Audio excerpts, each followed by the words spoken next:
Samsung fans, especially those hoping for a Snapdragon-powered budget flagship, are in for a bit of a letdown. The highly anticipated Galaxy S25 FE has just made its appearance on a benchmark database, and the results are stirring up disappointment across the board. After months of speculation and confusion, we now have confirmation. The Galaxy S25 FE is powered by Samsung's own Exynos 2400E processor, accompanied by 8 GB of RAM. And for many users, especially Snapdragon enthusiasts, this news might be frustrating. Now, to understand why this is such a big deal, let's take a quick look back. The first two fan edition Galaxy S phones, the S20 FE and S21 FE, were praised for using the same chipsets as their regular Galaxy S counterparts. That meant users got near flagship performance at a lower price point. But then came the Galaxy S23 FE, which broke that trend. Instead of using the latest chips, Samsung used year-old Snapdragon and Exynos processors, ones that weren't exactly known for their efficiency or top-tier performance.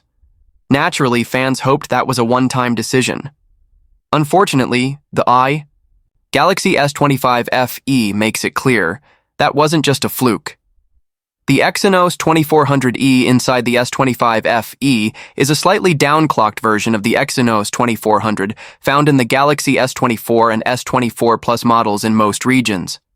It's not the worst processor out there, but it's certainly a step behind the Snapdragon 8 Gen 3, which powers all of the main Galaxy S25 models, including the S25, S25 Plus, S25 Ultra, and S25 Edge. So, what does that mean for performance? While the Exynos 2400E should be capable of handling everyday tasks, it's unlikely to match the raw power, thermal efficiency, and gaming performance of the Snapdragon 8 Elite.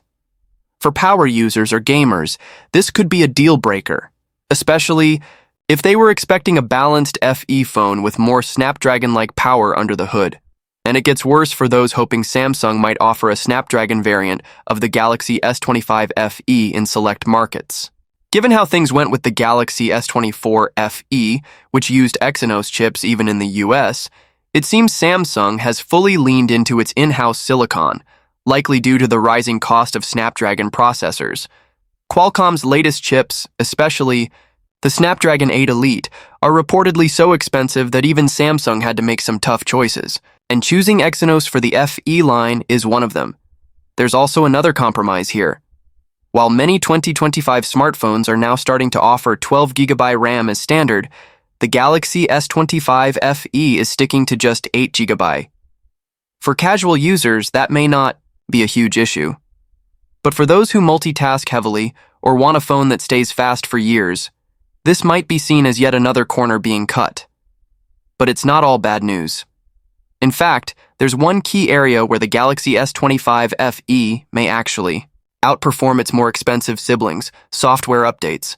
Just like the Galaxy S21 FE, the S25 FE will launch with a newer version of Android and One UI than the Galaxy S25 series.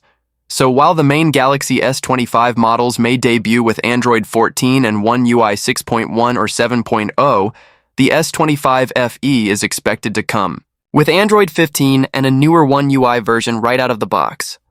What does that mean long-term? Samsung typically provides the same number of years of updates across the S series and FE models. So the Galaxy S25 FE is expected to receive major Android upgrades up to Android 23, while the standard Galaxy S25 models will stop at Android 22. That means an extra year of software freshness for S25 FE users, which is a rare win in this category.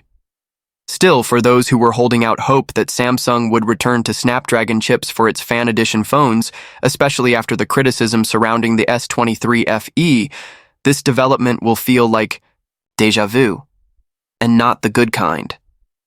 In summary, the Galaxy S25 FE is shaping up to be a mixed bag. On one hand, it continues Samsung's strategy of using in-house Exynos chips to keep prices down in an increasingly expensive chipset market. But, on the other hand, it leaves performance enthusiasts and Snapdragon fans wanting more. Throw in the lack of a 12 GB RAM option, and it's clear that the FE model is still very much a mid-tier alternative, not a flagship killer. That said, the longer software support and potential affordability might still make the S25 FE a solid option for users who care more about long-term use and less about peak performance. But what do you think?